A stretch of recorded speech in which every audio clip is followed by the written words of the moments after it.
course, this morning. Well, let's go live to JAVED RANA, political and geostrategic expert. Hi there. I don't know if you know any more than us, because it's only just come through. We are hearing reports of a seventh blast reported just moments ago.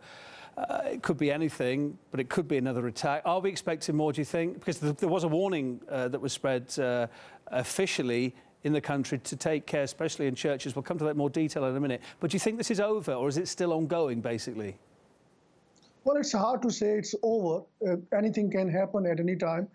It appears that it is a well-coordinated, well-planned terror attacks, and it was a shock for people in Sri Lanka, something they did not expect, particularly after 2009, when the Tamil Tiger insurgency was all over.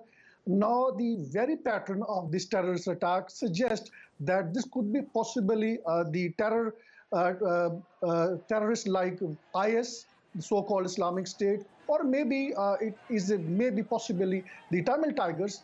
They might have reinvigorated their insurgency because their grievances are still there. So again, the bigger issue here is who is behind this terror attack. The very objective of the terrorists seems to be quite clear. They want to cause a maximum panic. They want to send a message to the world outside that the foreigners inside Sri Lanka are not safe, because today is the pattern of today's terror attack also suggests that the foreigners, the tourists, they were also targeted. And then the very important part is the churches. And this particular day, which is a very important day for the Christian community, which make up around 6 to 7% of Sri Lanka, this day has been chosen deliberately. Because everybody knew that there will be maximum gathering of Christian community in and around the churches. So that was... So Christians and foreign tourists, we're going to move on to who might be behind this, because no one's come forward yet. And by the way, this has already been described as among the deadliest attacks in Sri Lankan history for our viewers. Now, we touched on this just now. Reports emerging that police had earlier issued a warning that Islamist suicide bombers were planning to hit prominent churches. I think it was about 10 days ago. Maybe that's come to pass. Maybe it's somebody else. If indeed it's proven to be the case, begs the question, should security have been tighter? Weren't those warnings heeded? I think going by my study over the period of time and observation, that when it comes to suicide terror attacks, it becomes very difficult to prevent that happening. I mean, from the experience of Pakistan, I can tell you that almost before terror attack, there is warning by the intelligence agencies, and there is a little possibility to prevent terror attacks, particularly when it comes to the suicide bombing. In a country like Sri Lanka, where they don't have much training to counter terrorists like Daesh, or maybe they had in the past experience of handling with the Tamil Tigers. But again, the Sri Lankan government was in a comfortable zone. They thought that the terrorism is all over. But I think there is no international dynamics of the new terrorism. You and I can remember all the troubles that went on for, what, quarter of a century up until about 10 years ago. The Tamil Tigers, etc. So much violence, so much trouble. They went on for so long. Sri Lanka was always in the news. Of late, yeah, there's been sporadic trouble. It's been bubbling along, but it's been much quieter of late. Do you think it's caught the authorities, the general public, off guard, this?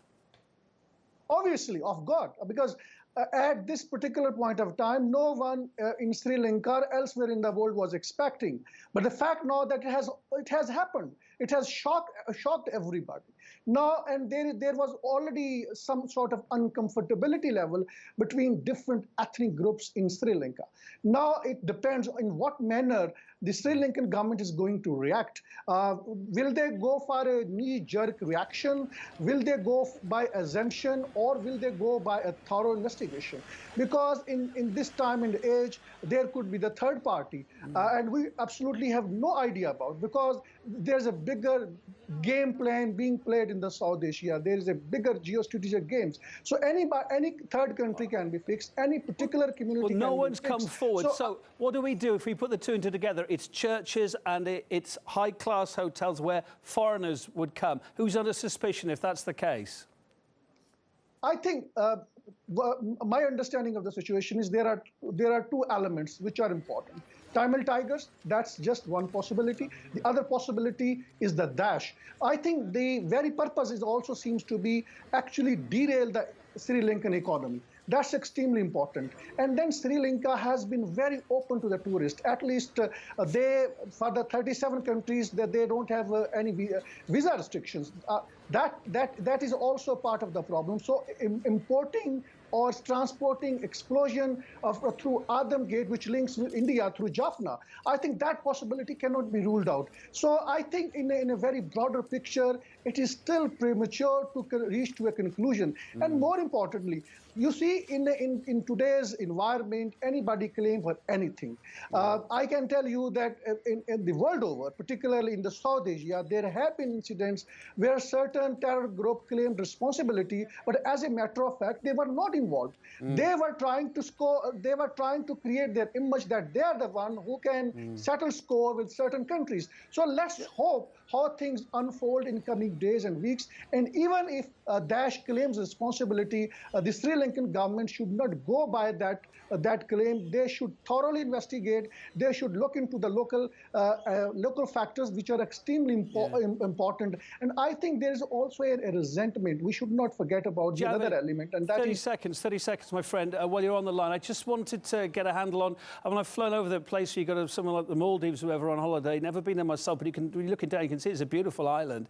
How much does it depend these days? You say things have been quieter of late for the last couple of years. How much does it depend on tourism, and how much is that going to knock tourism? I.e., these are high-class hotels that have been targeted here, and we've already heard of dozens of foreigners that have been caught up in this. Is there reason to be worried if you're a tourist going there? Big reason?